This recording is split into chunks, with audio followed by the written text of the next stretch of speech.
Hello friends, welcome back. आप सभी का पुनः राम प्रसाद ईजीसी नेट में एक बार फिर हार्दिक स्वागत है।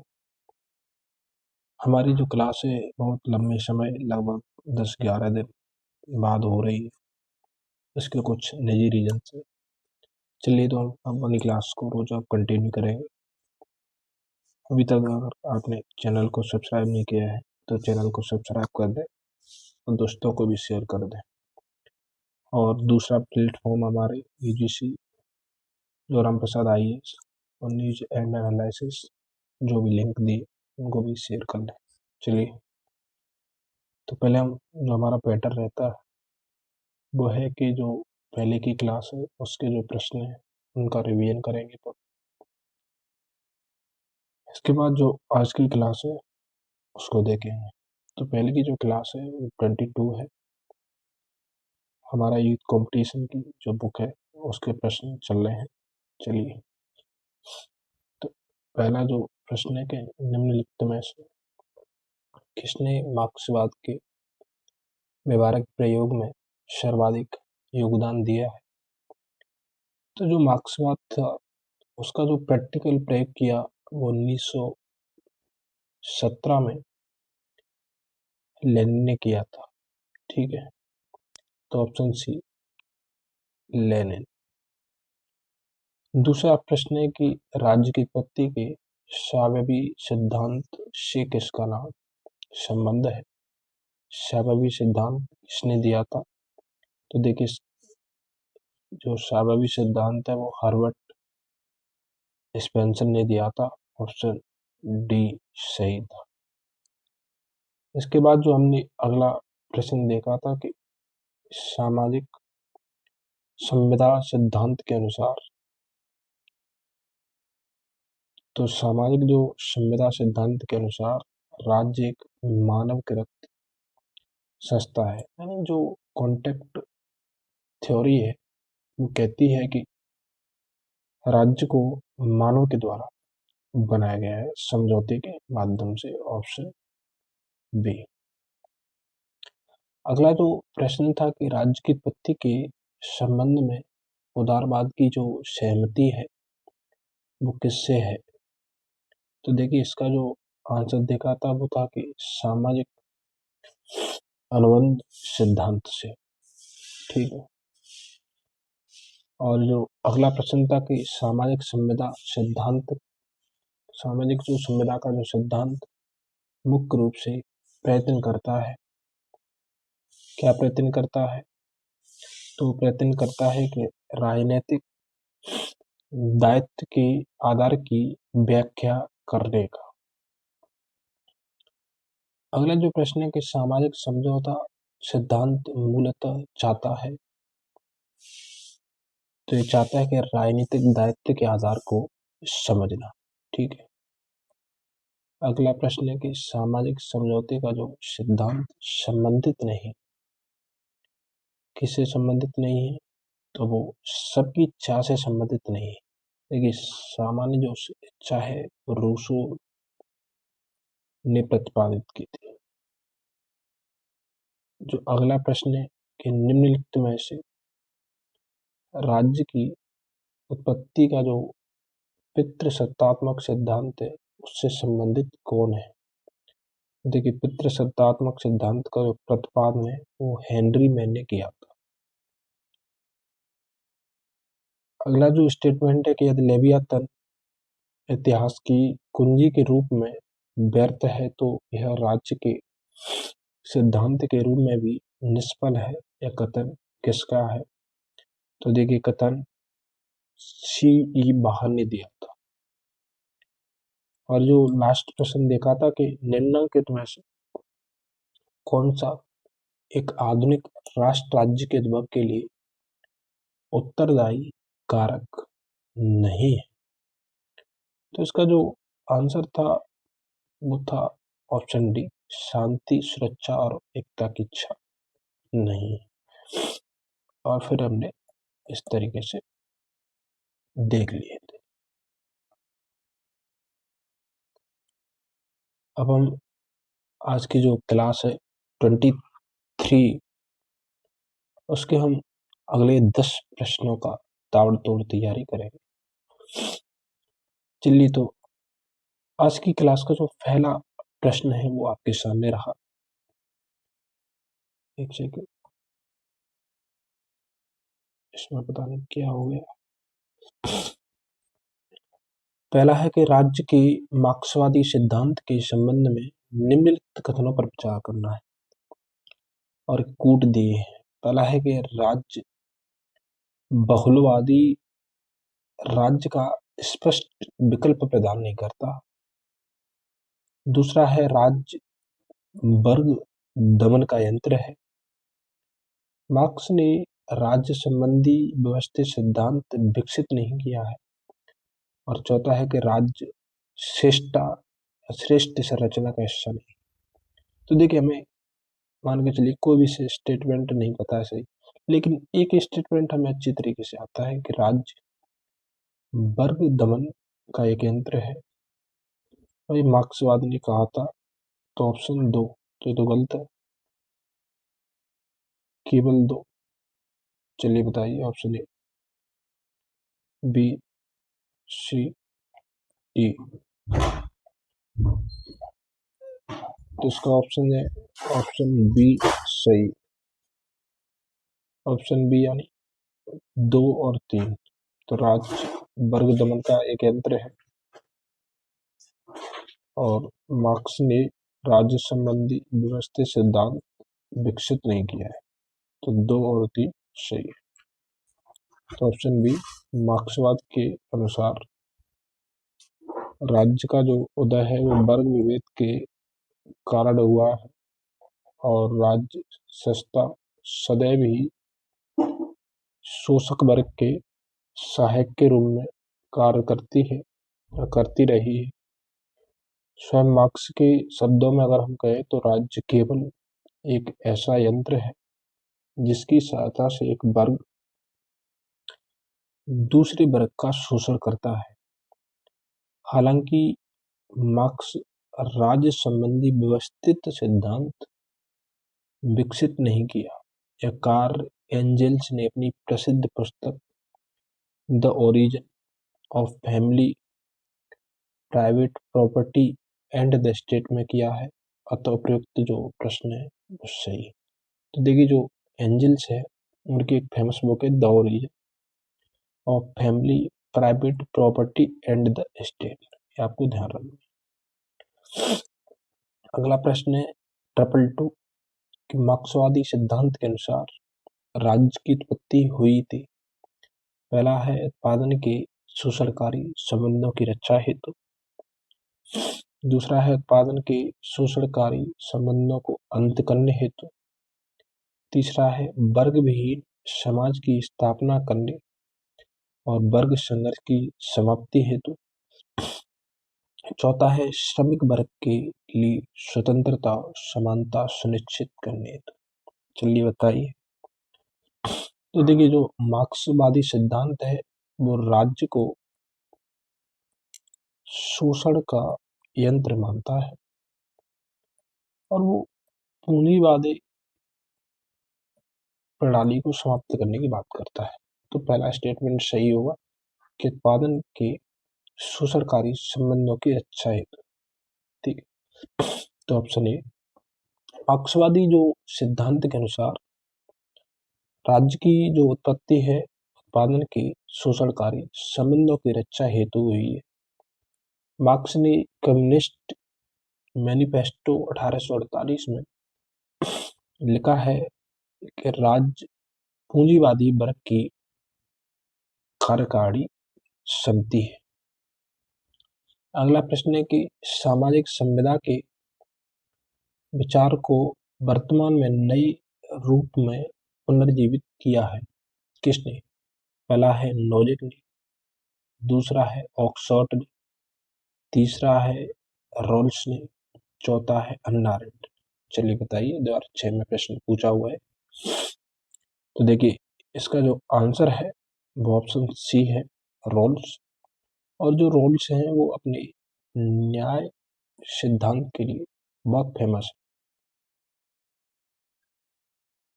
तो देखिए, रॉल्स ने न्याय के नियमों का पता लगाने के लिए अनुबंध मूलक समाज दर्शन का अनुसरण किया है। इसके अंतर्गत उसने यह कल्पना की कि यदि व्यक्तियों को उनकी वर्तमान सामाजिक और आर्थिक परिस्थितियों से पृथक कर दिया जाए और समाज में प्रचलित भेदभाव के ज्ञान से भी परे हटा दिया जाए, तो वे भावी समाज में अपने हितों को अधिकतम वृद्धि के लिए सामाजिक जीवन के नियमों, सिद्धांतों और संस्थाओं का पुनर्निर्माण किस प्रकार करेंगे। उन्हें विश्वव्यापी आधार पर न्याय के नियम मान सकते हैं।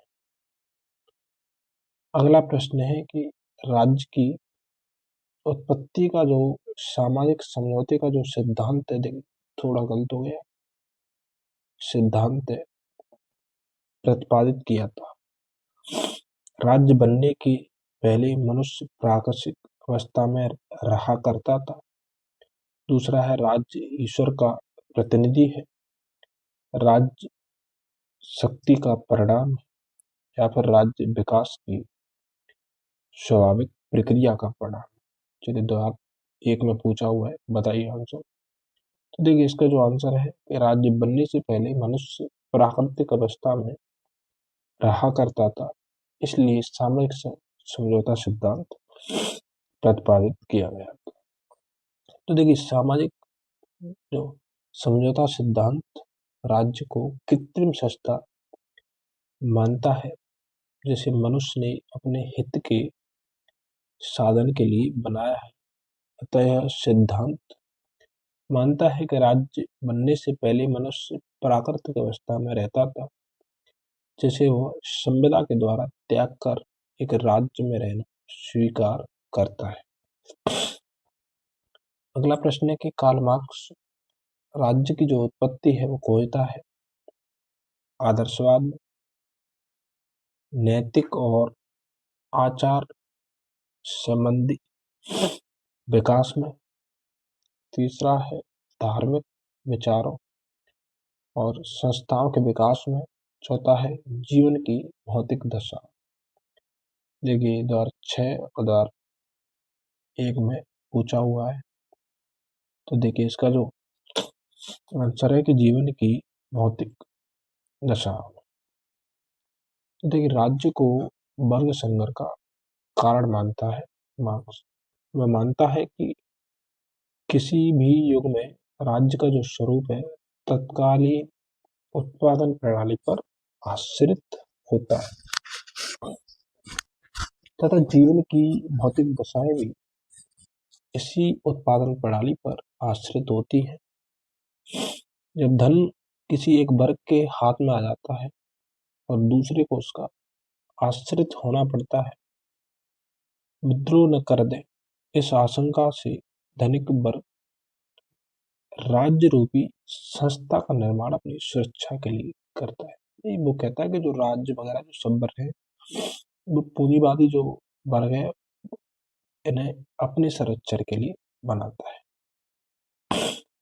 अगला प्रश्न है कि सिद्धांतों का प्रतिपादन करने के लिए सामाजिक समझौता सिद्धांत का इस्तेमाल किसने किया। पहला है मार्क्स, दूसरा है लेनिन, तीसरा है रॉल्स, चौथा है नॉन। चलिए बताइए। तो देखिए, इसका आंसर है ऑप्शन बी, दूसरा चौथा, लेनिन और नोजिक।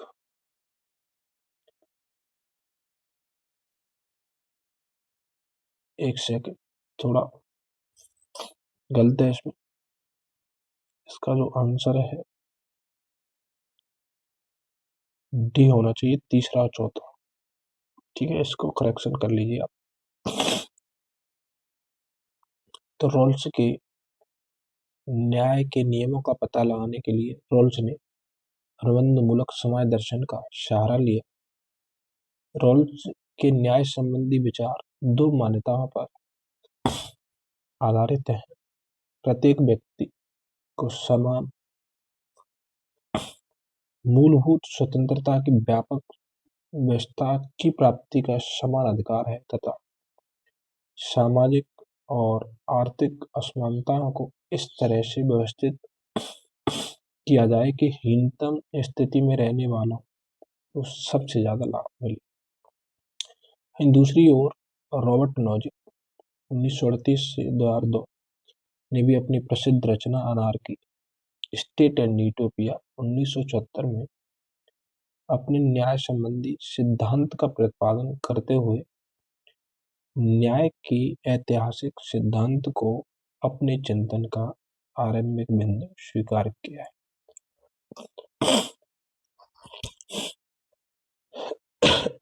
अगला प्रश्न है सही जोड़ी मिलानी।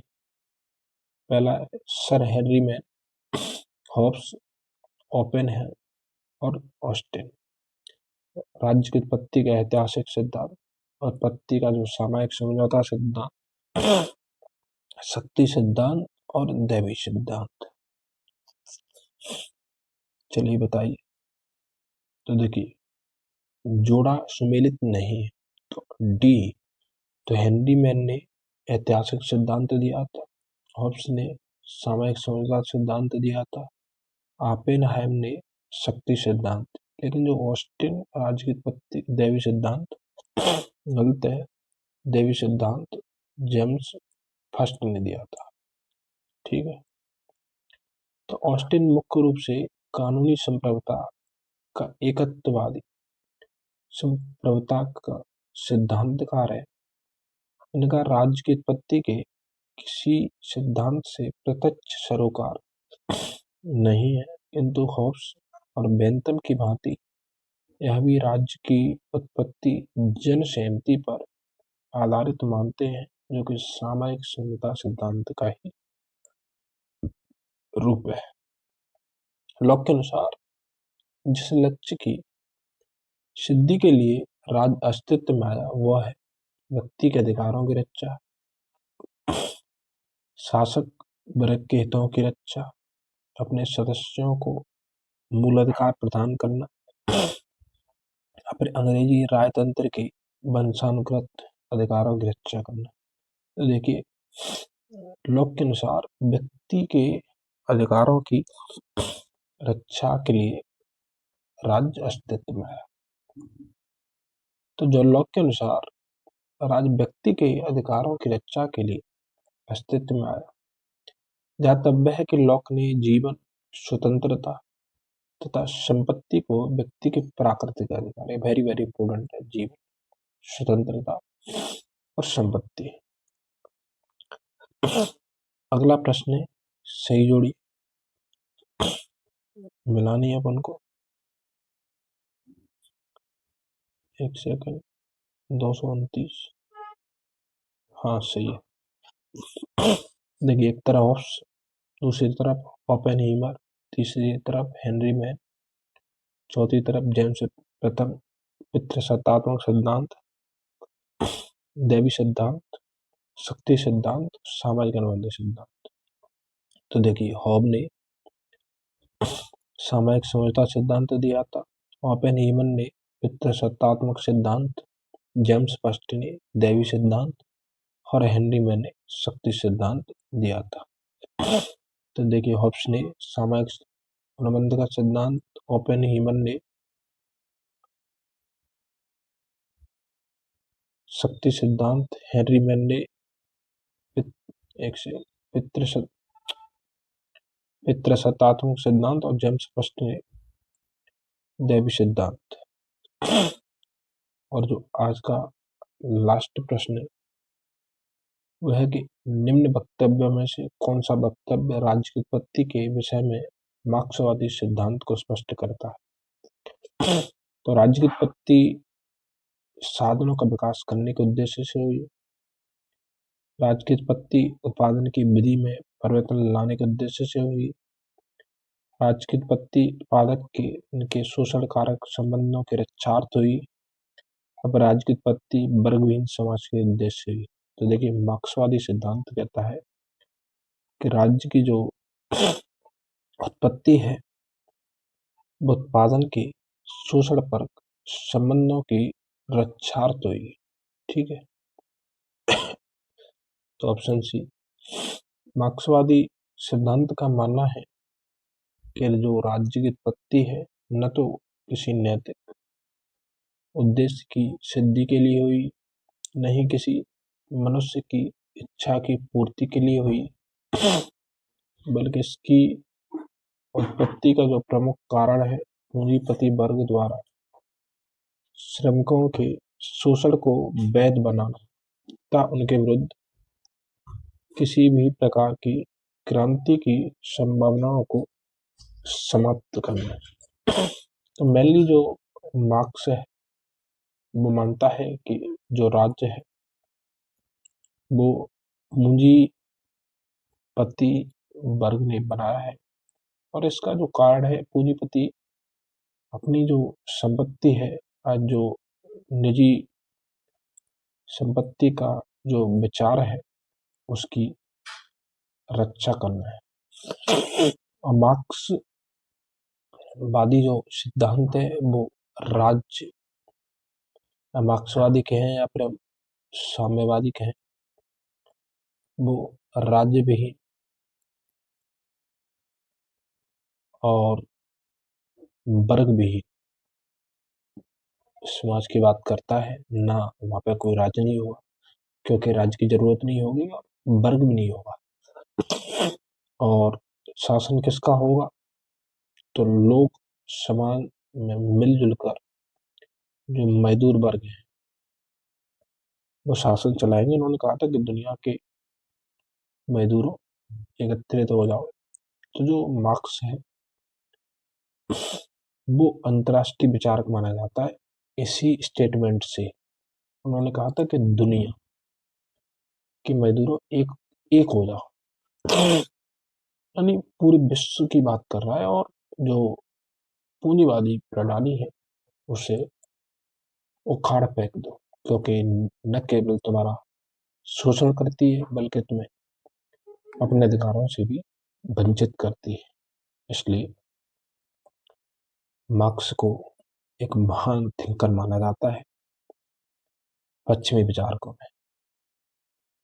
तो आज के लिए हम इतना ही रखते हैं। धन्यवाद दोस्तों। अगर आपको क्लास अच्छी लगती हो आप इसे दोस्तों को भी शेयर करें, खुद भी शेयर, बार बार रिवीजन करें इसका। चलिए तो कल फिर मिलते हैं। थैंक यू तब तक के लिए।